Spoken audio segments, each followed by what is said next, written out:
Karena yang memberi makan saya, kalau dia nelek yang bersih saya.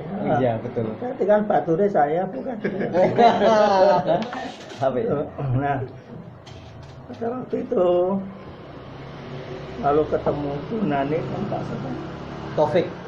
Imam Taufik. Pak Taufik. Iya. Lalu di sana dikenalkan oleh seniman-seniman Cirebon semua ya. Ya dari Kesultanan. Di Kesultanan semua hadir itu. Nah ternyata saya baru paham kalau itu mau menggarap tentang masalah perang Bubat itu.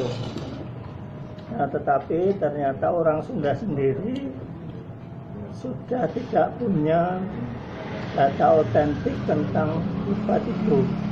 Iya. Jadi mereka itu sebetulnya menerima apa yang ada sekarang ini itu juga hanya ketok tular, hanya tradisi lisan juga. Katanya begini dulu, katanya begini, tapi bunyinya apa sebetulnya itu nggak tahu. Nah waktu itu karena banyak orang ya, jadi saya tidak sempat cerita panjang. Maunya setelah pulang dari Cirebon kita mau menggarap dengan lebih serius begitu. Tetapi yaitu halangannya saya jatuh sakit dulu, lebih dulu sakit. Tiba-tiba saya tuh kena stroke ringan itu. Mungkin Mas Neki kok lalu malah waktu nengok saya, undangan loh Mas Manu, untung memori saya tuh nggak hilang sama sekali, sama sekali nggak hilang. Itu jadi ditanya mulai dari apa, saya masih jalan semua tuh. Nah kok sampai berapa hari di rumah saya pulang, saya dikabari oleh istrinya Mas Margono, Mbak Chandra, Mas Manu, Mas Neki Sedo. Saya tuh dalam kondisi sakit, belum baik, mendengar Mas Neki Sedo. Rasanya itu ya kayak mau mati sendiri. Lalu itu lalu kita diam ya. Lalu Mas Miroto saya juga mungkin sibuk dengan sendiri-sendiri. Saya hanya ketemu beliau waktu ada pentas di AK ya Mas. Gitu. Nah sebetulnya kalau kita mau bicara tentang ini, tentang Bubat ini, itu sumbernya itu memang tidak terlalu banyak ya. Itu tidak terlalu banyak. Paling hanya 5 ya. Itu. Ada dalam kesusastraan Jawa kita mengenal adanya yang disebut sastra kidung. Sastra kidung itu sastra yang sebetulnya ini kesusastraan ini itu ditulis di luar kerajaan Majapahit pada waktu itu, tetapi pada masa Raden Wijaya ini masuk ke keraton, masuk ke Majapahit. Bersamaan dengan berdirinya keraton Majapahit, karya-karya ini masuk juga. Nah, kalau kita mau bicara tentang Bubat ini, kita harus mulai dengan sebuah kidung yang paling besar, itu yang namanya Kidung Harsawijaya. Kidung Harsawijaya itu kidung yang menceritakan tentang pertama runtuhnya Singasari. Lalu kedua itu masa penobatan Kertarajasa menjadi Raja Majapahit yang pertama. Itu. Nah, setelah Kertarajasa ini wafat, itu diganti oleh putranya, itu Jayanegara.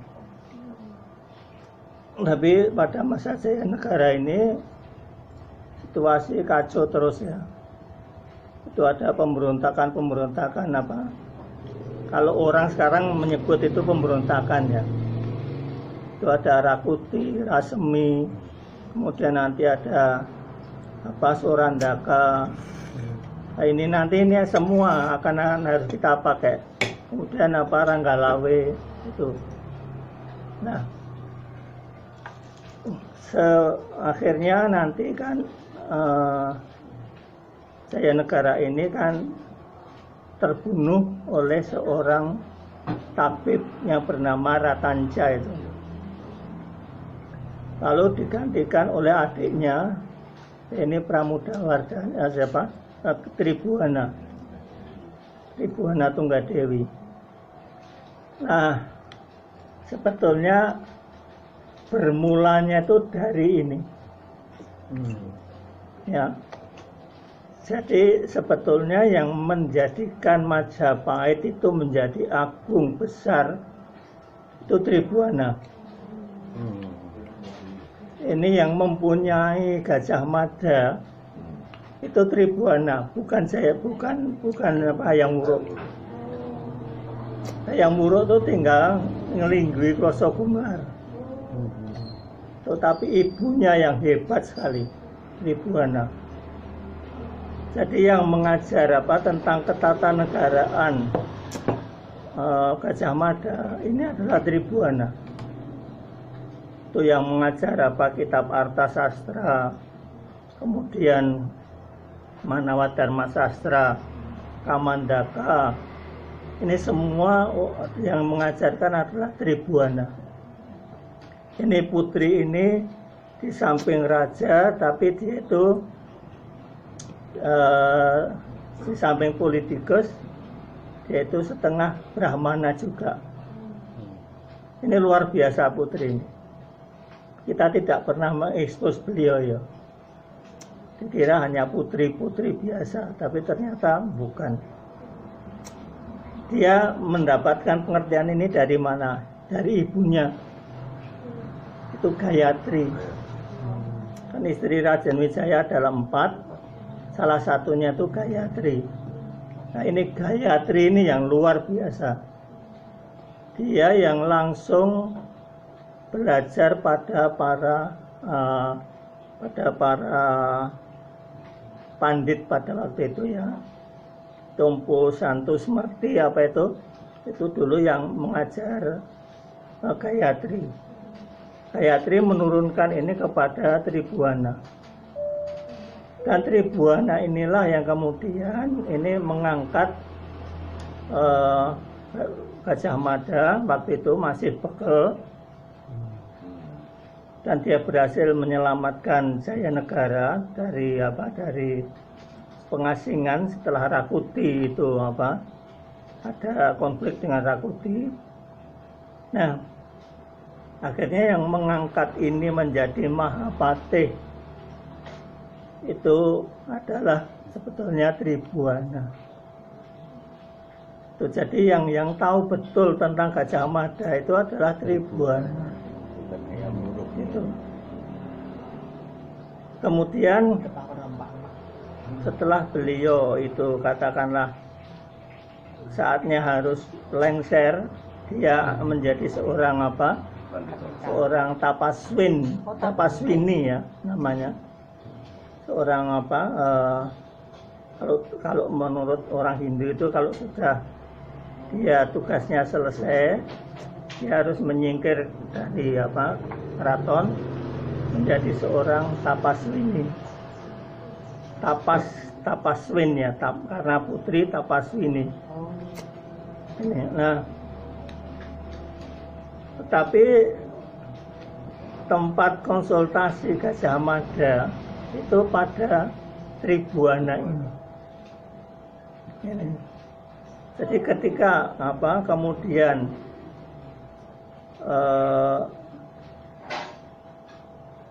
Gajah Mada ini mengusulkan supaya Hayam Wuruk ini itu segera mempunyai permaisuri. Permaisurinya itu jangan sembarangan, tapi ambillah putri yang memang katakanlah itu bisa bisa menyatukan dua bumi, yaitu bumi Pasundan dan bumi Jawa. Yaitu siapa? Dyah Pitaloka itu. Dyah Pitaloka. Perkawinan politis ya. Itu. Nah, yang diutus untuk melamar itu namanya Empu Madu. Itu. Kan ini setuju, Raja Paduka Maharaja setuju. Lalu dia mengantar sendiri putrinya ini. Itu kemudian berhenti di desa namanya Bubat. Bubat itu sekarang di daerah Tuban ya. Daerah Tuban. Dulu masih ada sungai besar sekali. Dan sampai sekarang juga masih sungai itu. Nah, pada waktu itu ini yang bermain ini Empu Madu ini sebetulnya. Yang bermain kurang ajar itu ini. Jadi dia mengambil bait-bait dari Artasastra yang katanya ini tidak layak seorang putri itu diserahkan kepada laki-laki. Harusnya dia yang melamar. Ini. Tetapi waktu itu Sri Paduka sendiri kan juga seorang maharaja, dia tahu juga. Ini masalahnya bukan ini. Masalahnya bukan karena harus menyerahkan putrinya, ini bukan. Kita harus tahu bahwa putri itu di dalam kosmologi Jawa kuno, Sunda kuno itu sama, yaitu adalah bumi ya. Bumi. Nah, bumi ini harus dilindungi oleh seorang maharaja. Oleh karena itu selalu saya katakan raja itu harus menjadi dua fungsi. Itu yang pertama, itu dia itu harus menjadi bumi pati. Pati itu artinya suami. Raja itu harus menjadi suaminya bumi. Lalu yang kedua, itu raja itu harus menjadi prajapati. Raja itu adalah umat atau kawulo. Jadi dia harus menjadi suami dari kawulo. Ini. Jadi ini Dyah Pitaloka ini masuk ke sana. Ini tuh dalam rangka mendudukkan Hayam Wuruk ini sebagai bumi pati dan prajapati. Ini. Nah, kemudian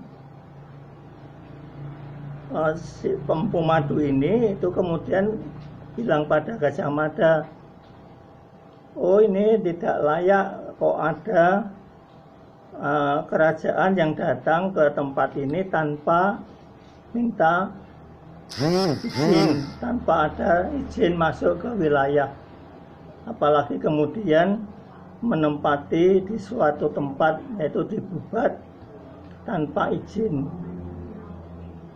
Nah, pada waktu itu kemudian Gajah Mada mengatakan, ini di dalam Manawa Dharma Sastra ini ada hukumnya tersendiri.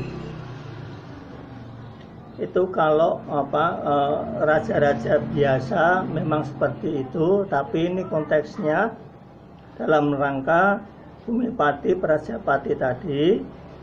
Ini Bumipati ini maupun Prajapati ini itu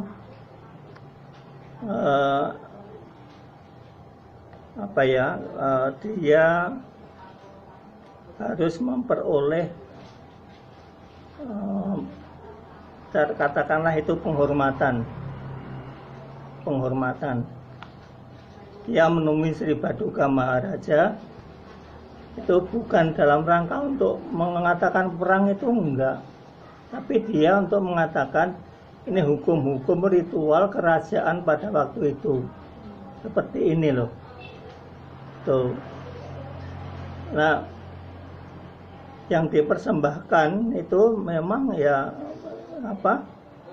bumi dan praja tadi itu dipersembahkan bersama-sama itu.